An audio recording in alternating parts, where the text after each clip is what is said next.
It does relate to the garment business, ironically, because I grew up in these old buildings and loved them. So. And I'm still stumbling on the name of your family company. It's called Frances, Frances GEE Garment Company, and that was my mother's name. Well, that explains where that name came from. Yeah. And what was your father's name? Milton Gordon, Milton Gordon, Gordon. Okay. And then you'll probably mention your grandfather. Yeah, say, look at you. You're quite amazing. You can remember everything. His name was Hyman Gordon, Hyman Gordon. And you said Gordon. Don. Yeah. And the company never changed its name. Well, it had a number of names, but probably as the years went by, the one that ended up most familiar was that one, Frances G. Garment Company. Will you remind me if I forget something, because I seem to be forgetting everything. Well, let's do our prequel. I remembered that. Okay. But I almost forgot this. John and we've done almost a dozen of these, haven't we? So tell me who you've talked with. Oh, gee. Let's see. We started out with some people who used to work actually on the cutting floor. Good. One of my favorite interviews was Steve Chick. Oh, I love Steve. Well, who talked a lot about the sales side, the time on the road. Sure. And they talked a lot about the demise of the company, which I thought was real educational to me. Good. I really got a kick out of that interview. But then the lady I was telling you about on the phone, I got a kick out of her too. Yeah, she was cool. Oh, good. I liked her. Are we ready? Is that phone? Are we going to let it ring? It'll always ring, but I wish I knew how to turn it off. But it'll stop in a minute. So okay, great. Yeah, we're ready. I have to read this introduction and then we'll just have our conversation after I do that. Welcome to another interview for the Kansas City Garment Industry Project. Today is February 7th, 2011. I'm John Dvorak and I'm interviewing Suzie Aron, whose family business named the Frances G Company made career apparel. The videographer is Mark Titus. Tell me how the business came into being. Well, my grandfather was one of those miracle immigrants that came over without even speaking English to America, and eventually found himself in Topeka, Kansas, and looking for a job, trying to figure out what to do, and migrated to Kansas City and got in the garment business. And I think there were a lot of historic reasons why a lot of Jewish people were in the garment business, and some of them were. My other grandfather was also a tailor, that when Jews had to get out of town pretty quick, they could grab their needle, put it in their lapel, and be out of town. And in a lot of European cultures, they were not allowed to own property. And it was one of those industries that was mobile, and it seems like quite a few people comfortable with going into that, quote, family business. When my grandfather got to America and started in the garment business, it was very early, around the time that expansion of industrial opportunities were available. So they started making house dresses, which was, as we all know, Nellie Don was someone in Kansas City who was also at that time making house dresses, and clothes for women that were a little beyond work clothes, or maybe were work clothes. So they started in that business. What was your grandfather's name?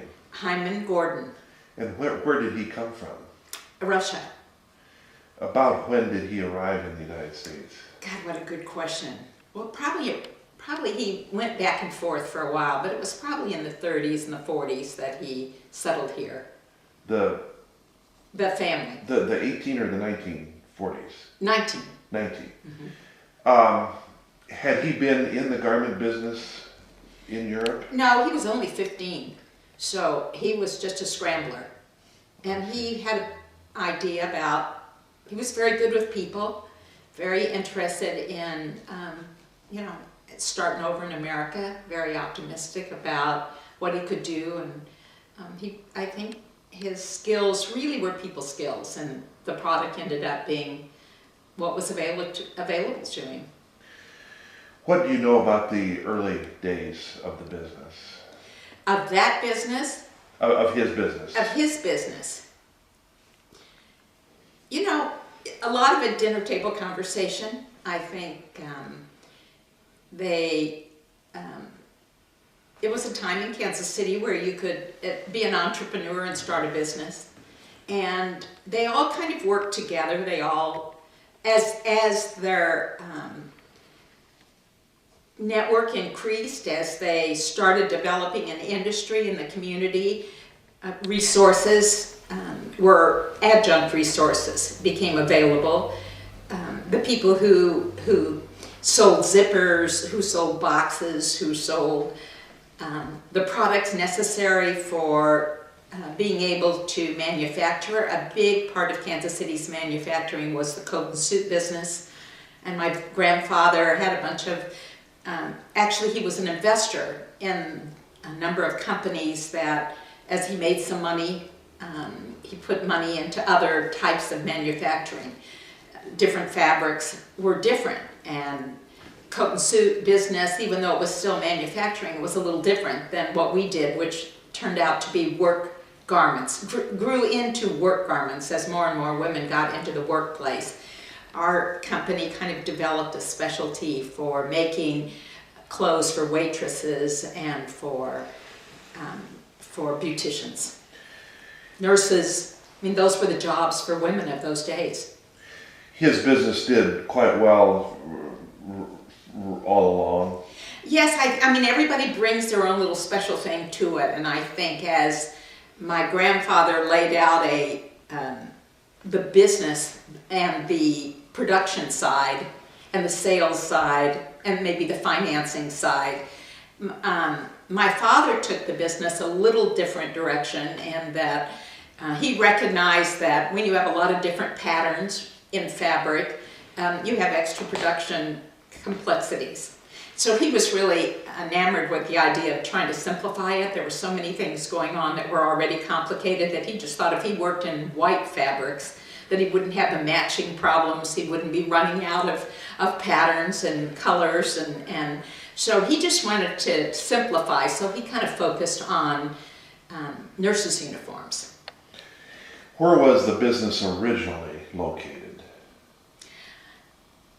Gee, that's a great question. In the beginning, I think the manufacturing really took part in little towns across Missouri.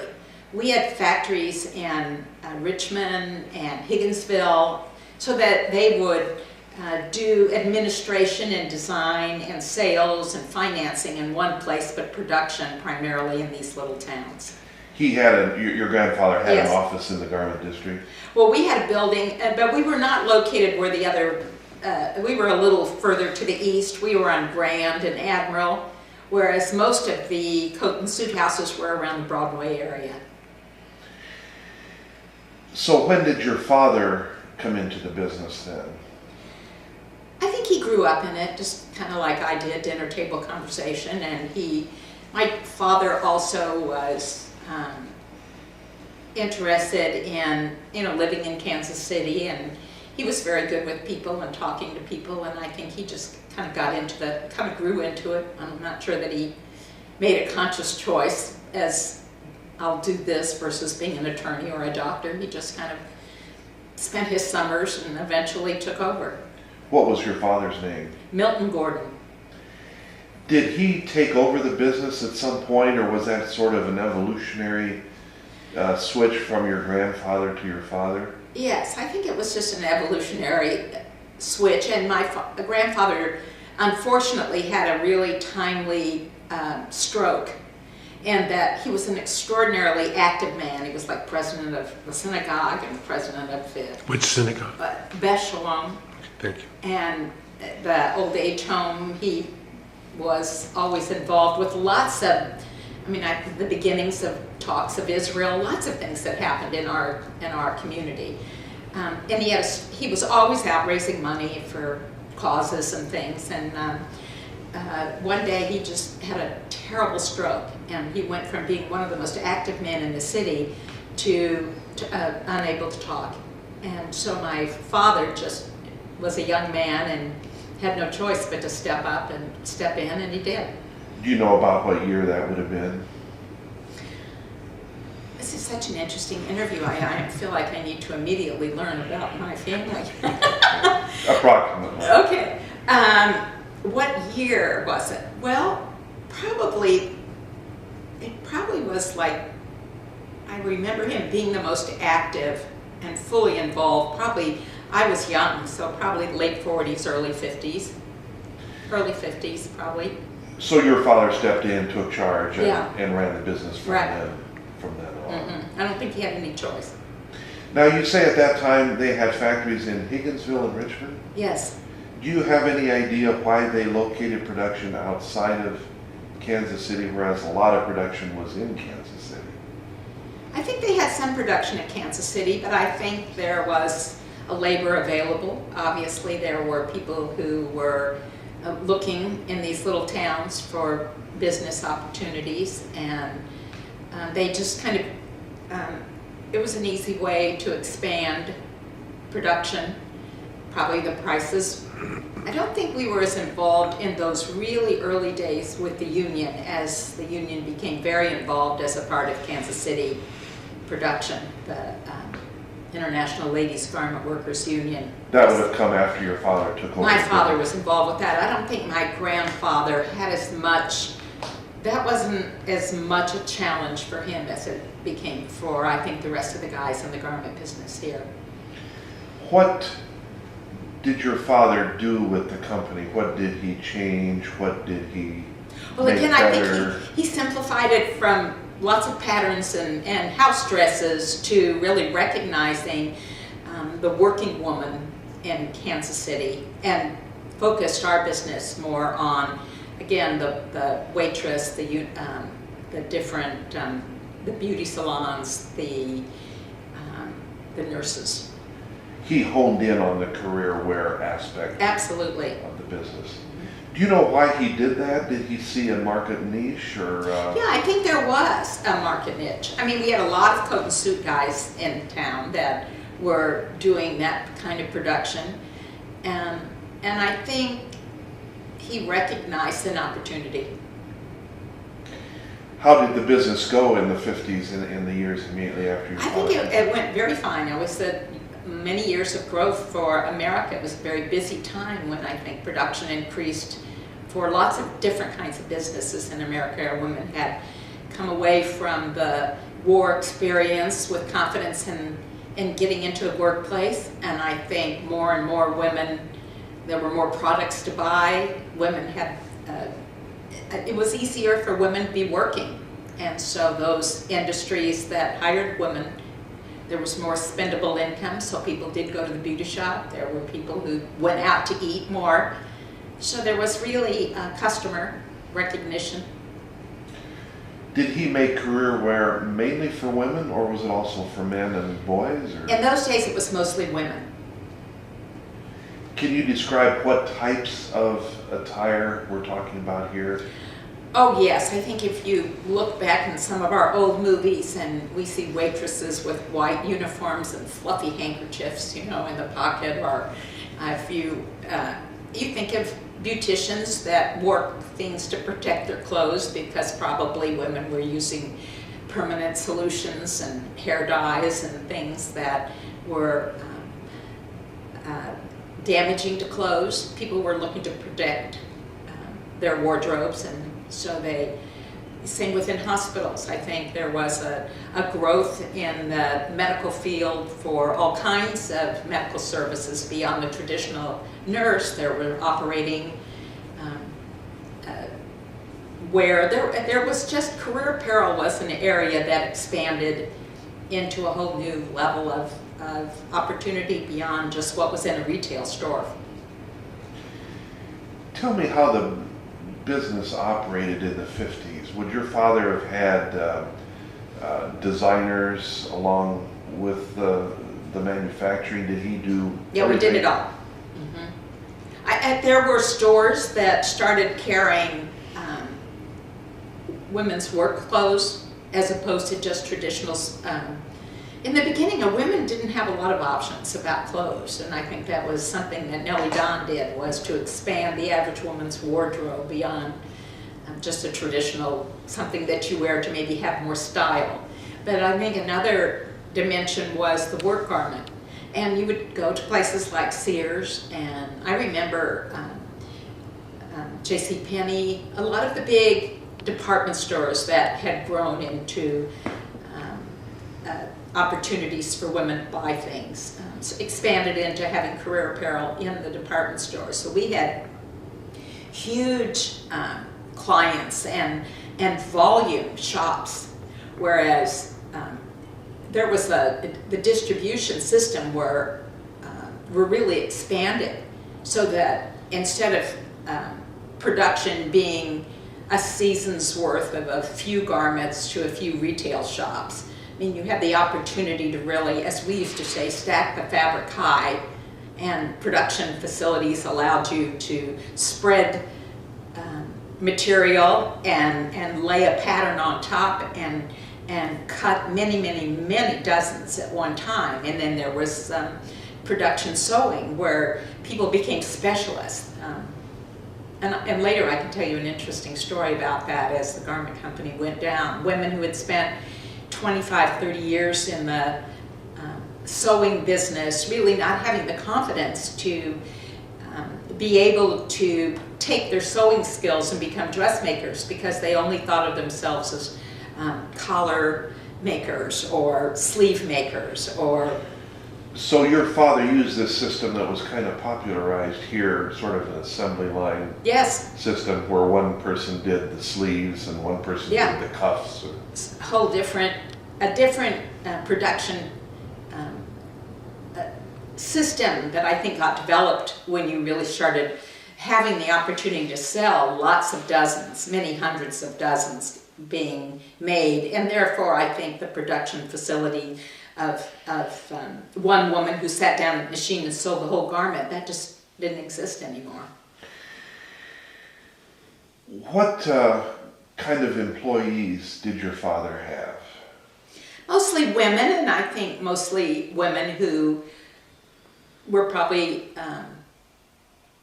hardworking, not spoiled, but interested in trying to earn some extra money for the family.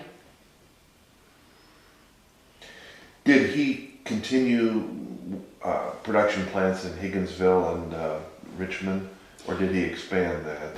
You know, my father was one of the first manufacturers that had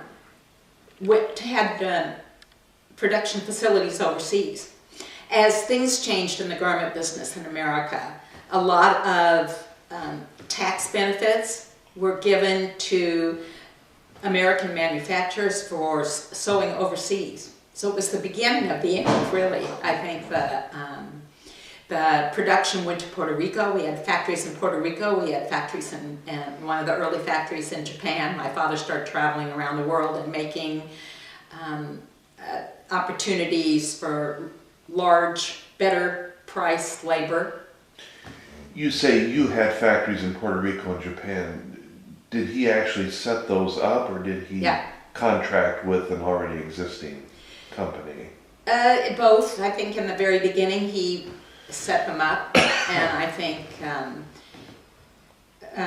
we started buying a lot of things overseas, zippers. So became a real expansion beyond our regional community. Now, how did he sell the product? Did he have, as a number of garment companies here had, the salesman who went around a circuit, so to speak?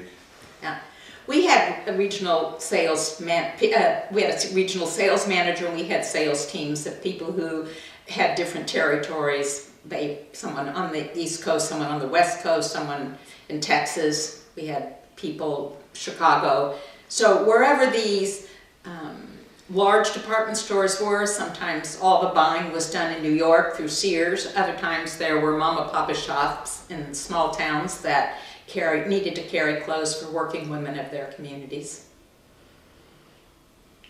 Who would some of the big customers have been, if you can say? Well, would a Sears have been a big? Sears was huge. They were really big. Montgomery Ward's Montgomery maybe? Ward's was very large. Penny's? J.C. Penney's, all of that level of large department store. They had enough space within their store that they could give some of their retail space to the working woman instead of just traditional women's clothing. And of course, this was a really early time before sportswear and before there was a big part of department stores inventory for children. There was really work clothes for working women. That got as much store space as traditional housewares. The finer department stores like Macy's would have existed back then. Would they have carried some of that too, or not? Macy's was kind of a crossover store. It was really, it depends on which Macy's in which town, but it probably wouldn't have been as big a customer as somebody like Sears or, as you said, Montgomery Ward's, Penny's. Were there a lot of, I think today we call them uniform stores? Yes. Were there a lot of those kinds of stores in the 50s? Well, actually, my father ended up having a number of those stores. I think what he recognized at the end of a season, you have broken sizes and broken collars and different colors, and didn't necessarily make a whole order for someone like Sears.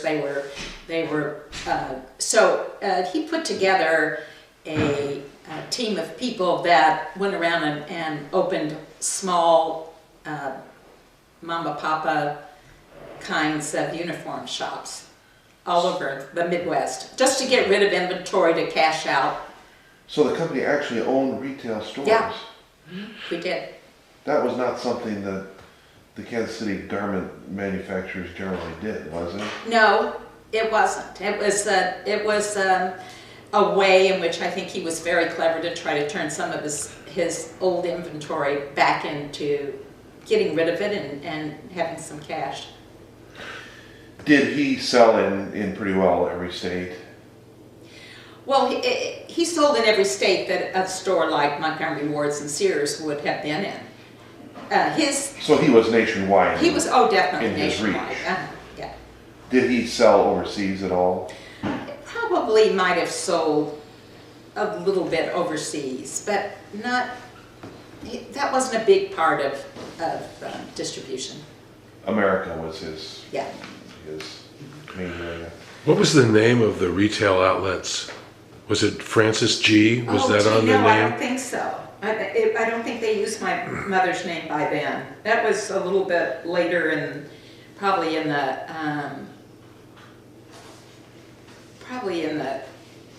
70s. I think they just had kind of AAA uniforms, whatever was the first in the phone book. Where would he have gotten his fabric? Well, depending upon what was happening, probably in New York. And so with the establishment of a working garment, the mills started coming up with alternative fabrics for if you work all day and have to come home and wash it, hang it up, and wear it again the next day. It's a different kind of use of a garment than something that you would just wear out to dinner or wear around the house where you could just throw it in a machine and wash it.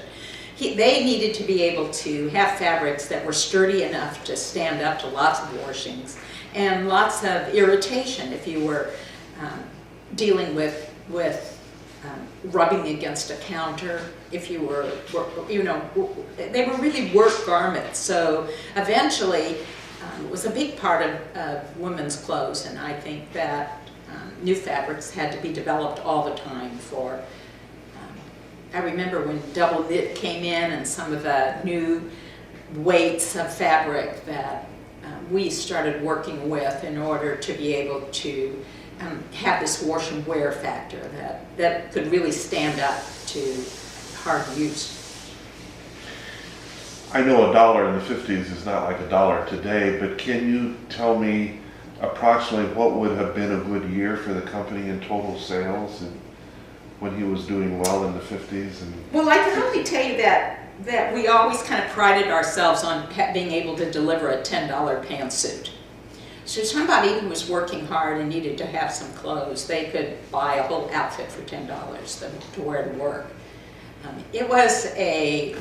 Top end? Yeah. Bottom? It was a really...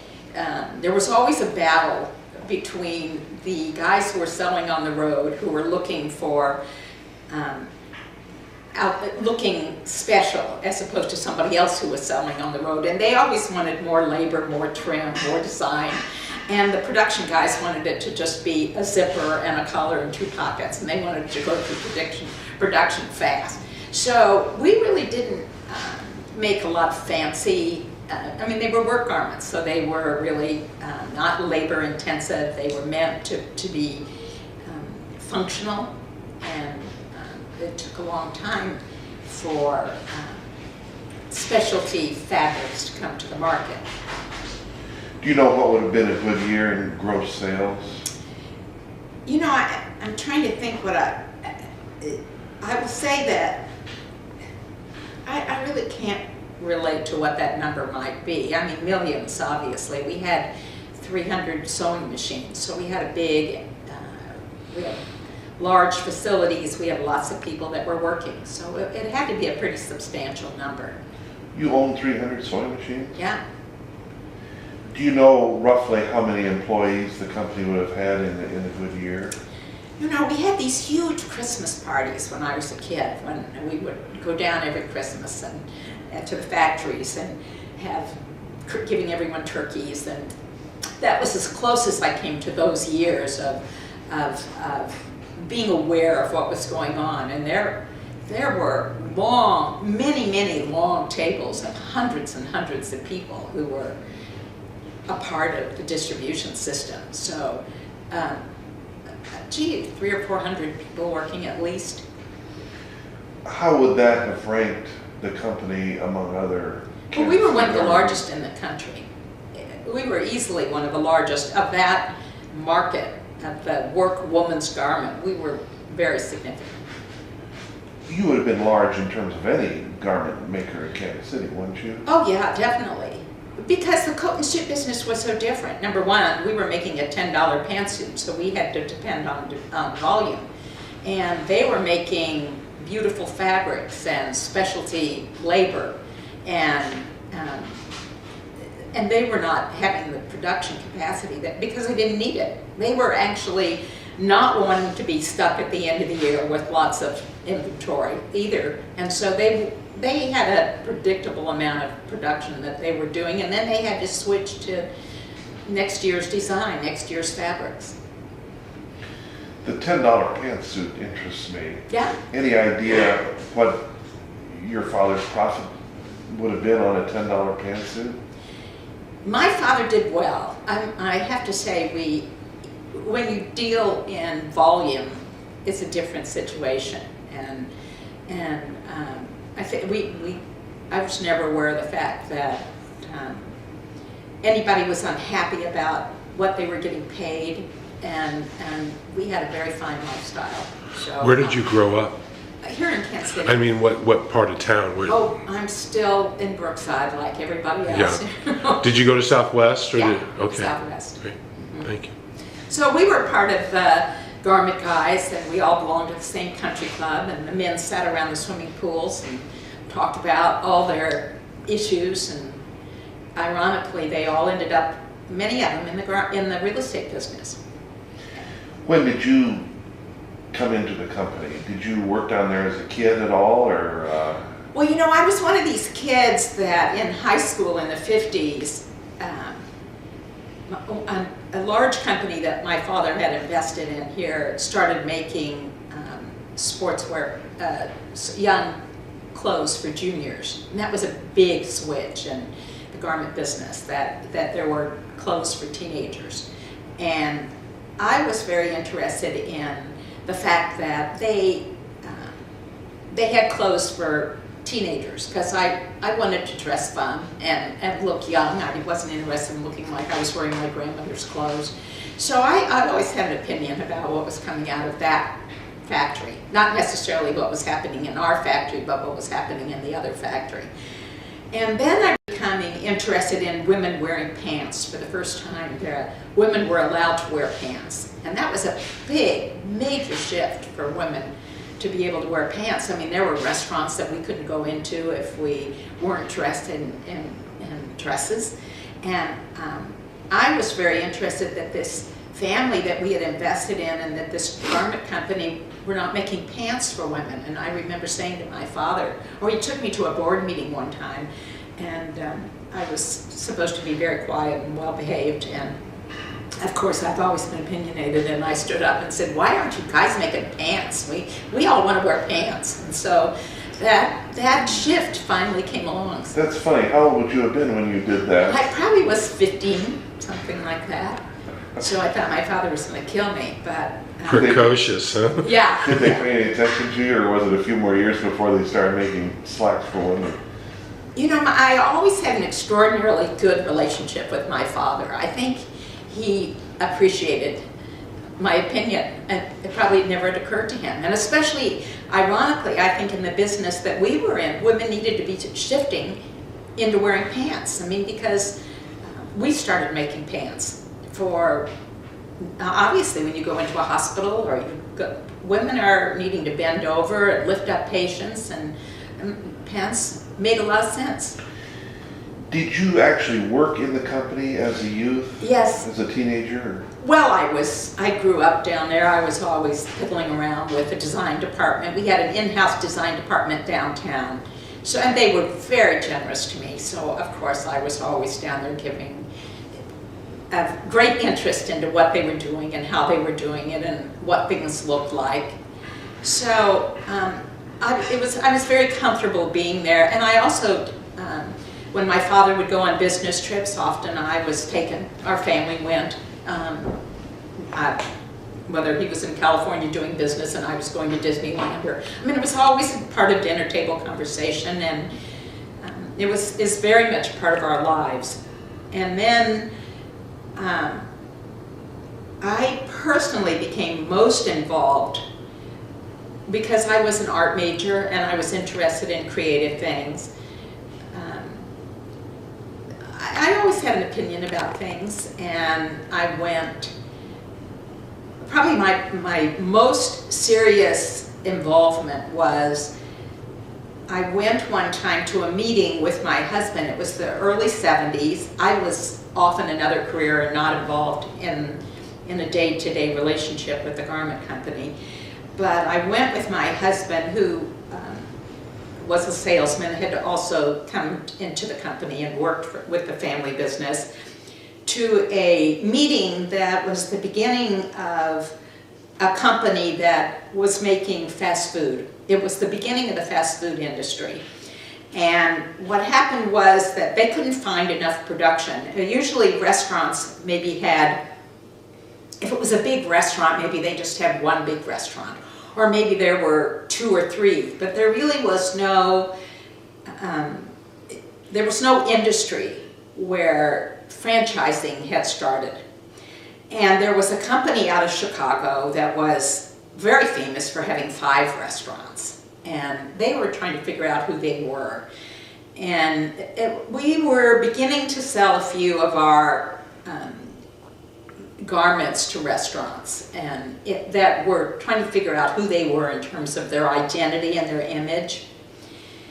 And I went to this one meeting with my husband, and we were considered a manufacturing resource because we were in career apparel, and we also had a lot of machines. And so I went to this meeting, and we thought we wouldn't really invest a lot of money in designing for a competition for this company, but it was kind of an interesting group of people, and I went to listen, and I was always interested in group dynamics. And so the thought of companies getting together and working together on expanding. It was just interesting to me. And so I decided I would design it. And this was a company I was kind of familiar with. It was a growing little company called McDonald's. And so I put together a design concept. I had young children at the time, and I was watching Clarabelle the Clown, not Clarabelle, it was Ronald McDonald, on television with my kids. And I got the idea that maybe... Bozo the Clown. Excuse me. No, that's okay. That maybe the company really ought to have their waitresses look a little bit like Ronald McDonald. That I could design a sportswear concept using the colors that would relate to Ronald McDonald. Now, the reason this came about was your husband was selling for the company? He was selling for our company. And he had a meeting with somebody associated with McDonald's. McDonald's had bought a couple of uniforms from us. Again, this was very early in the process. They had not really put together who they were for themselves, either as the predictability being the goal of branding, but they were starting to explore who they might be for a larger distribution service. So they were exploring with manufacturers, whether they were people who were dealing with bread or meat reproduction on a large scale basis. They were exploring with architects what buildings might look like. The whole distribution system, all the way down from how do you go to deliver a product to 5 stores, to 20 stores, to 100 stores. How do you work with people who might, a lot of people think McDonald's was in the hamburger business, but we know they're in the real estate business. So they really, truly started figuring out where they were making their money and how it was going to work and how they could deliver a product. People were starting to move into an area called suburbia, and they needed restaurants, and there were all levels of distribution being explored by America in the 70s, and it was the growth of a huge new industry for America. About what year would this have been that you and McDonald's Probably came the together? early, I think I won. Well, to make a long story short, I won the competition, and But about when would that have been? it was probably in the early 70s, late 60s, early 70s. So then what happened as a result of that? What happened as a result is I became the resident expert at designing, imaging, and branding of clothes for the fast food industry as a whole. McDonald's was like, the growth of McDonald's was like, as you know, from 5 to dressing the U.S. Army. Pizza Hut, Tasty Freeze, A&W, Boston, Dunkin' Donuts. It was a whole America, and I traveled around the country with them. Well, at first you weren't even working full-time for Right. the company Right. when this really got going? Right. I was just an observer that had an understanding of group dynamics. But you had studied design. I was an art major, but I had never really, I could draw and I could see. I had been an art collector. I had been involved with arts for a very long time. I had a degree in art and psychology. Where did you go to school? UMKC. I got married very early. I was married at 20, had my first kid at 21, and I was always involved with business and sales and group dynamics and design. The products changed, but I was always involved with the group dynamics as a whole, and I think that's why I was able to sell on the road and work. I was never particularly intimidated by people, whether it was the president of a mama papa chain like A&W or a whole corporation with McDonald's. What was your husband's name? Gene Aron. And he was also a salesman. He was very good with people. He was one of these guys that You could, he'd call you on the phone if he didn't know you, and within, 15 minutes you were put through to the president. Did he travel the country for the company? What we did was develop a side dimension to the traditional ongoing manufacturing of career apparel. We started a division which ended up taking over the whole company, which was the development of the fast food franchise business, because the production was so huge, and it made a lot of sense. I could go to New York and design fabrics with mills that were colors particularly just for Hardee's, just for McDonald's, just for Burger King. I mean, everybody had to have their own identity, their own image, their own look, and we were our own sales force. We really didn't need to. We were really going to as the companies grew, we were going to work directly with the organization. We really were not dealing in the retail business anymore. But prior to this, your husband had traveled the country for the company? Yeah, he was used to selling garments. I see. So gradually the fast food career apparel became so big that it became the company? Yeah. What did your father think about the kids running off and doing this stuff? I think my father was recognized the big picture of business, and whether it was a shift from manufacturing overseas to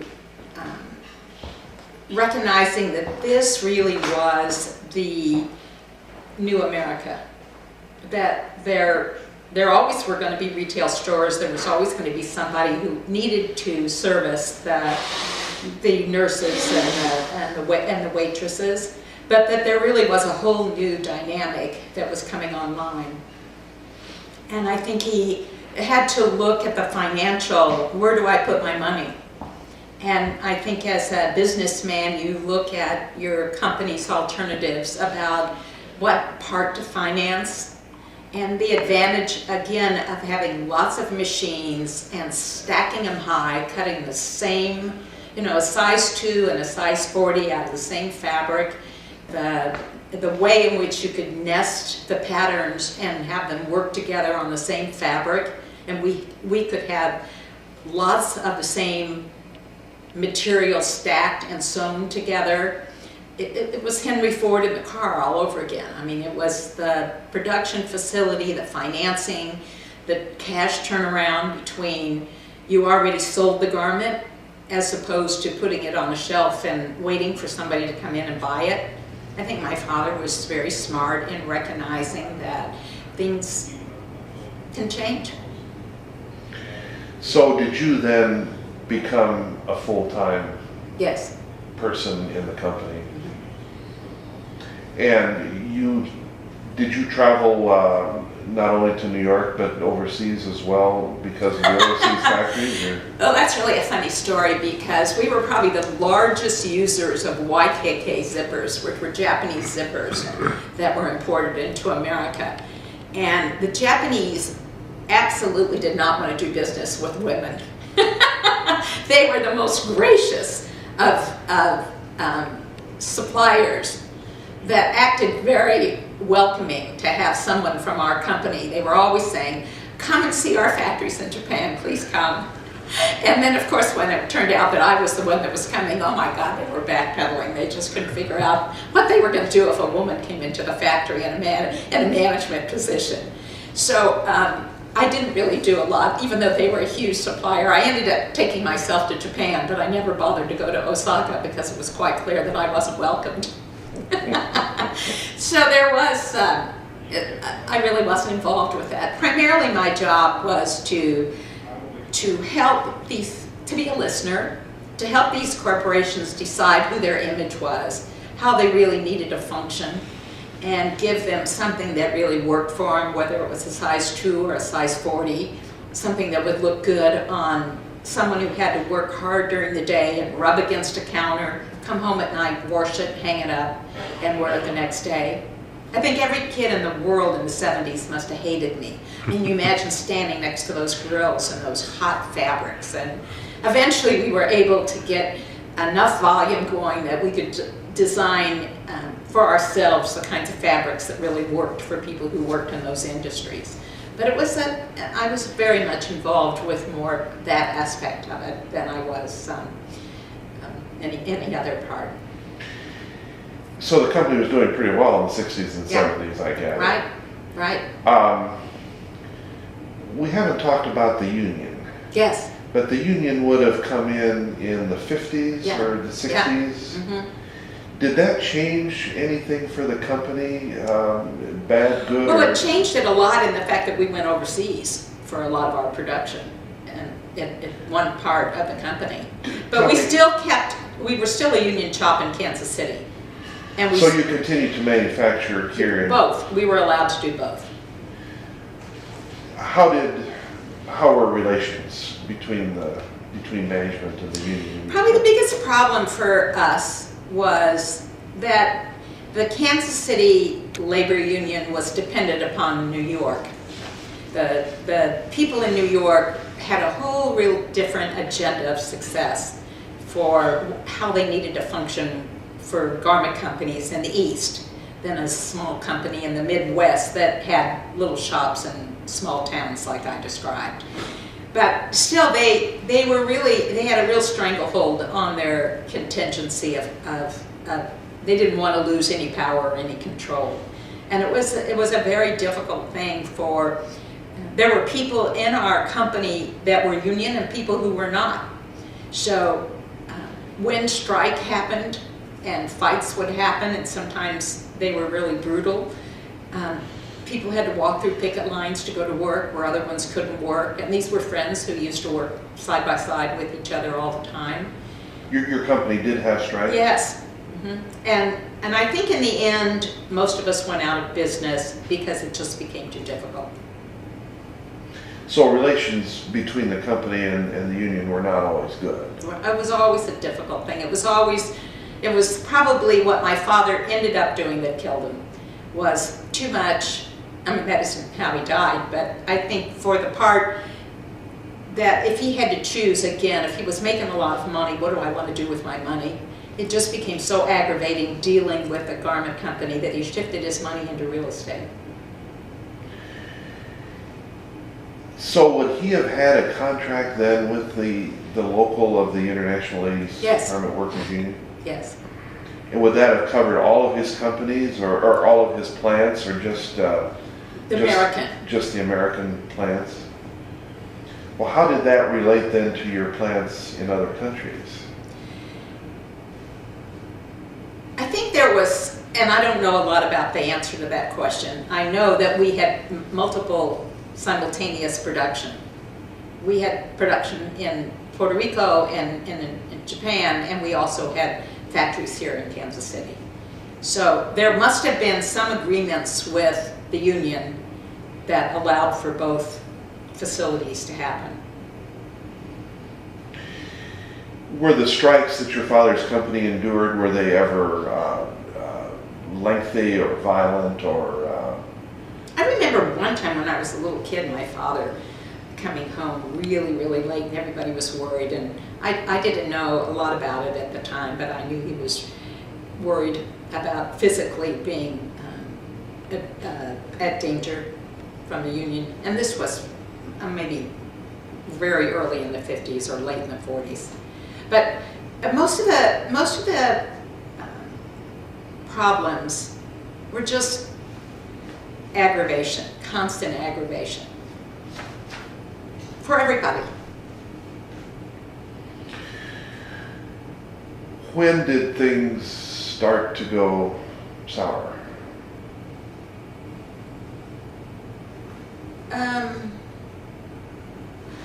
Well, we had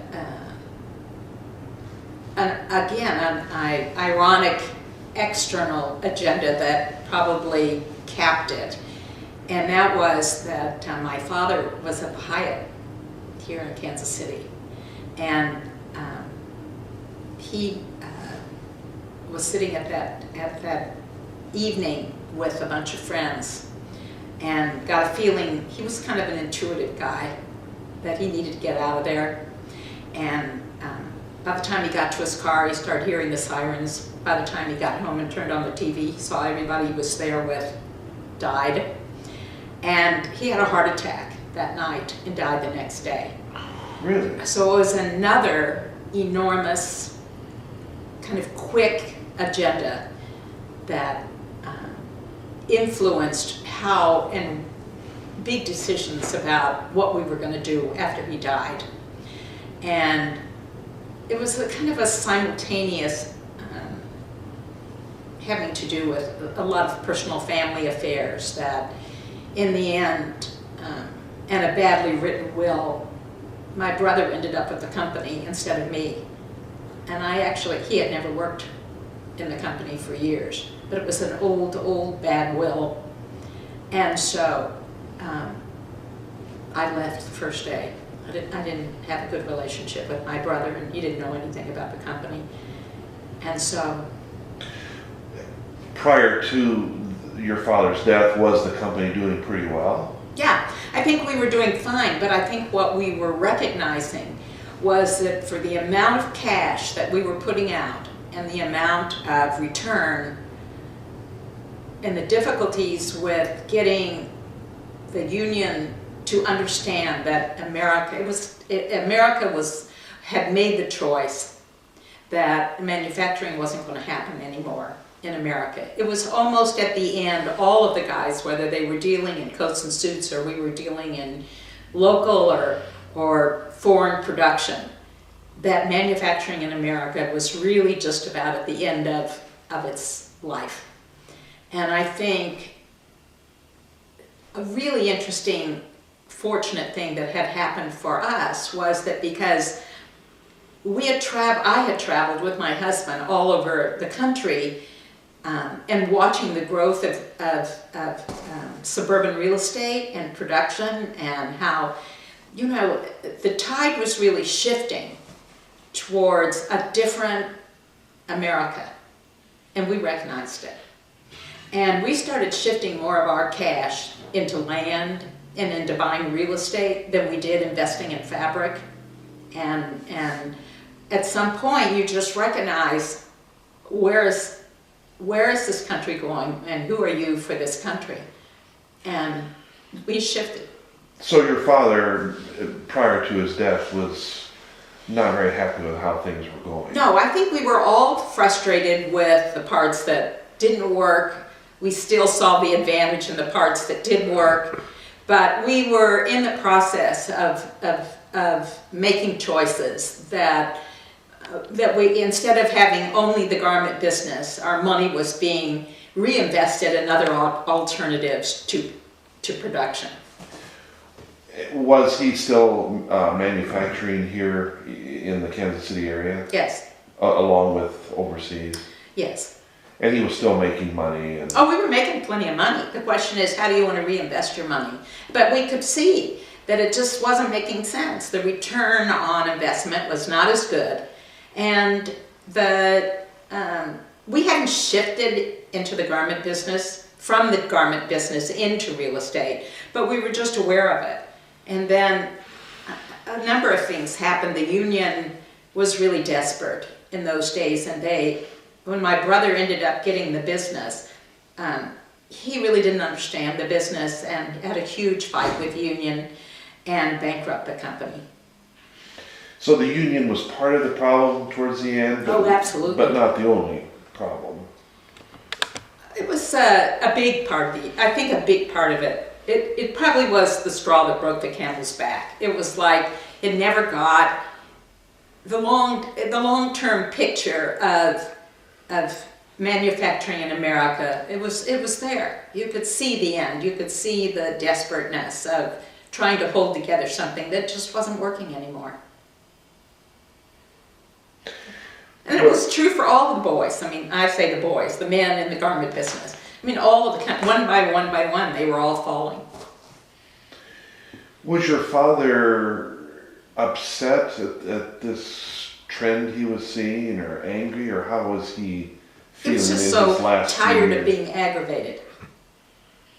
He was worn out. It just wasn't worth the fight anymore.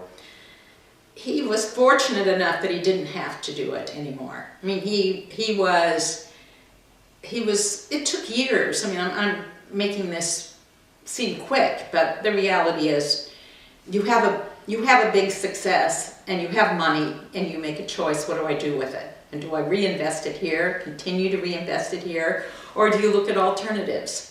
And this was a much easier alternative. And he was getting close to 70.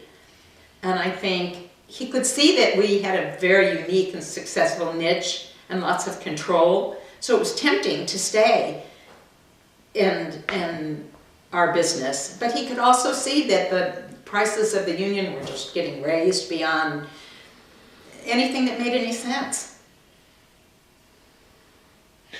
Was there any conversation about turning everything over to you? Well, see, my father died like my grandfather in just 5 minutes. So there was no, the companies, there were a number of company names that had, that showed control for us, for me. But the will showed old company names, and it was given to my brother. So what happened after that? Then you left the company? I left the company. Did the company last very much? Another longer? year and a half. Did it actually go bankrupt, or did it just close down? They just closed down. It was after a very brutal strike that my brother and the union had a big fight, and they were on strike for many months, many months. And then I think the handwriting was really just like, do we start up again or do we just go? How do you feel when you look back at the demise of the company? I felt really sad for all of our workers. In fact, ironically, the union came to me when they were, and because it was happening all the way across the city. Many people who had been with our company for 30, 40 years, lots of people that I worked with that I really cared about were out of a job. Many of these women didn't know what to do. The union actually came to me one time and asked me to meet with them and talk to the women about how they could find other jobs, what they could do. And I met with them and talked with them about how they could start their own small businesses and make bridal clothes, or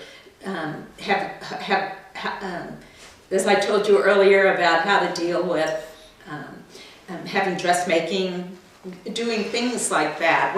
And because they had these skills, they weren't retrained. The industry had disappeared. There were no other factories for them to go to. And so I met with them a couple of times and tried to talk to them, and it was just, they had thought of themselves as such specialists, many of them, that they just really didn't know what to do with themselves. It's a lot like what we're finding in America today about people recognizing what opportunities are out there and how do you retrain yourself in a community where your industry has gone or closed, or they're just not who you were, isn't who you are right now. And there was just a change in recognizing who all these people were all across the country. And it was all across the country. Was the problem with the union related mostly to what they wanted in terms of wages and benefits, or did it have to do with work rules as well, or all of the above? Or? I always heard things that you'd go into negotiations with 15 items on the list when they really only wanted 2.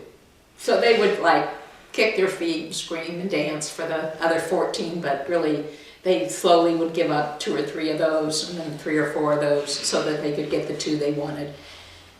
And I think the union itself was fighting for its life. I mean, here was a whole industry of decision makers and powerful people who just saw the industries falling away. All production facilities, not just soft goods, but hard goods. And they were trying to figure out who they were, and I think they were trying to hang on to their own jobs. Your company lasted longer than some of the other garment companies. Because I think we had this unique niche. Could anything have been done to save the industry overall in Kansas City? Well, a couple of things happened years later down the road. A couple of companies figured out, and I don't know a lot about real detailed dynamics of this, but, and it would be an interesting follow-up for you. I think I could suggest some people you might want to talk to. But almost all manufacturing shifted, as you know, to Indonesia, to China, to Japan. The way in which people like myself and guys who are still left back here in the garment business, they bought everything overseas and brought it to America already finished and just did the distribution of it and the marketing of it. There was something that, like, my father had to put his money up front in design, acquisition of fabric, the making of it, the financing of a sales force, and the distribution of it. The manufacturers that were survivors only had to pay for the garments when they were finished. And some of them brought them over, and there were areas of warehousing where, as long as the garments stayed in the basement, they never had to pay for them, and they never had to pay upfront costs until they were sold. And so those guys that were able to save all of that early cash and only pay for something after it had been sold, and then they were only responsible for distribution, were able to stay in business and grow. And a couple of those people exist today in Kansas City. A lot of them do sports for colleges and high schools. And You mean like gear for sports and stuff like that? Sports would be an interesting follow-up interview for you. But they don't make anything themselves. They make it overseas. They buy it after it's been made. They have none of that out front cash. And frankly, I've been out of the garment business for 25 years, so I don't really know the answer to why they're still in business, what parts of the distribution system has allowed them to stay in the soft goods business. But that's the only way. They do a lot of silk screening. Yes, Yeah, they do. you know, But putting emblems on they things. personalize an already finished garment. Right, exactly. And we did that too. I mean, we had huge machines that personalized. We had giant machines that embroidered McDonald's, that had imagery, personalized imagery like they do today. That part, we did the finishing, but it's different than what they do. But my question was, could anything have been done to save the garment industry as your father knew it, or No. there was actually manufacturing going on? Not with the union's position, what it was. Not with the wage levels of... It didn't make, there was too much being asked, too much risk being taken for the financing involved. And huge amounts. I mean, when you're dressing someone like the McDonald's and Pizza Hut, for us, I can only answer for myself. I know the garment guys that were coats and suit houses had a little bit different issues. But for us, the amount of dollars that we had to outlay for pre-production costs before, even though they were sold, the amount of money that we had to invest in inventory and the handling of the inventory was enormous. And eventually it just didn't make sense. So even if the companies had really modernized and gotten really efficient modern equipment... Which we did.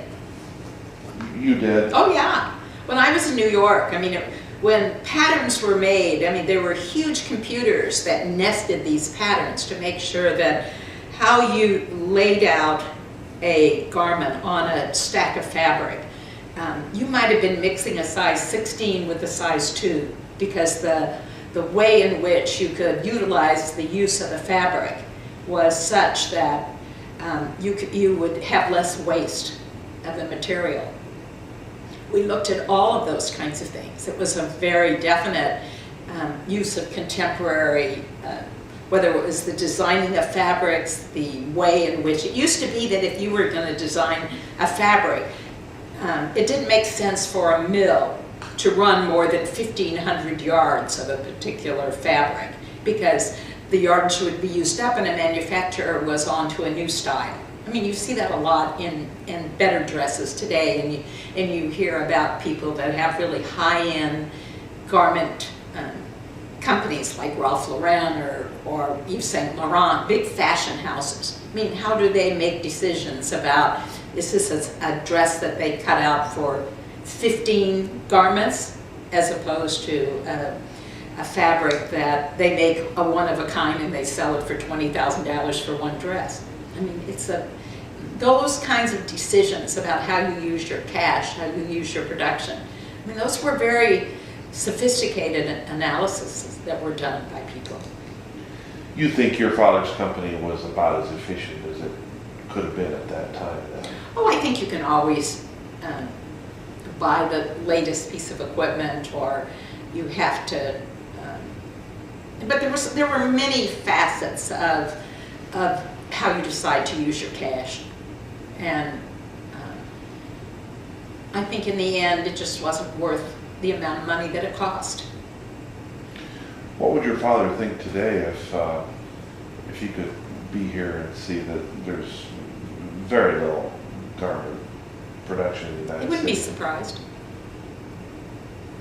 No, he would. He saw it today coming. He saw it coming for years. You made a comment earlier which struck me, and that was the fact that at the time that you moved some manufacturing overseas, there were tax incentives Yes. to move Yeah. your factories. Out of America. Big. How counterintuitive is that? Well, we did it over and over again for so many industries.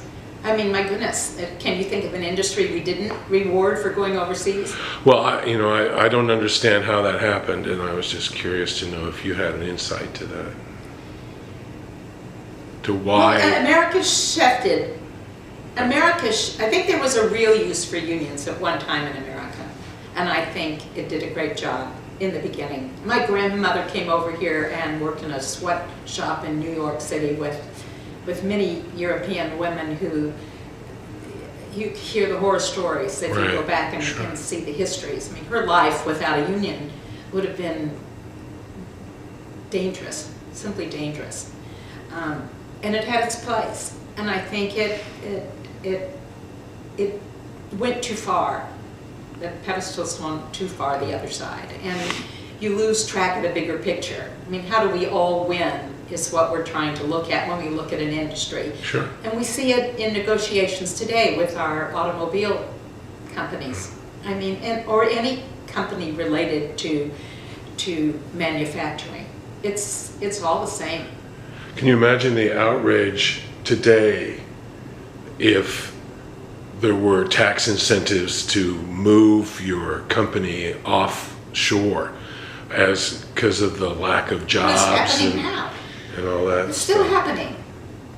We have industries that have tax loopholes. That's not new. Yeah. The incentives have to do with what level of taxes you pay on overseas production and overseas earnings as opposed to here in the United States. Is that what you're saying? Well, I think there must have been some evaluation of recognition of the fact that we were still selling, we were still distributing.